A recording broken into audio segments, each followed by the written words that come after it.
Как ще бъде глагола искам на руски във всички лица и числа? Хотеть е основната форма на глагола и се превежда буквално като да искам. И започваме. Я хочу, аз искам. Ты хочеш, ти искаш. Он хочет, той иска. Она хочет, тя иска. Оно хочет, то иска. Мы хотим, ние искаме. Вы хотите, вие искате.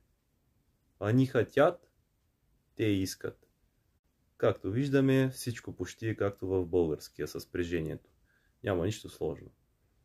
Как този глагол може да взаимодейства с другия? Давам примери. Хочу понять. Искам да разбера.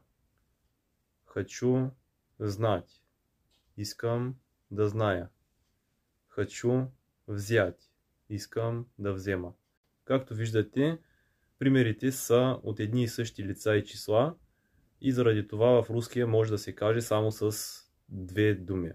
А в българския винаги е три, това няма да го коментираме.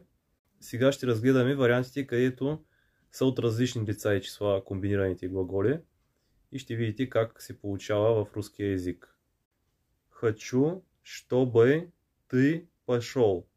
Искам ти да отидеш. Или искам да отидеш. Хочу, чтобы он пошел. Искам той да отиде. Хочу, чтобы мы пошли. Искам ние да отидем. Хочу, чтобы вы пошли. Искам вие да отидете. Хочу, чтобы они пошли. Искам те да отидат. В случая трябва да се използва чтобы, което означава да, както нашето да конструкцията. И друг превод на тази дума е за да. Но това е в други ситуации, в случая е да. И друго нещо, което трябва да запомните тук е, че вторият глагол минава в минало време. Защото ако аз искам да отида, това е само хочу пойти. Вторият глагол, както виждаме, е инфинитив.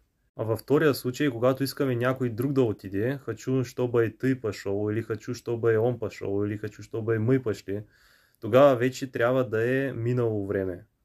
Пошел за единствено и пошли за множествено.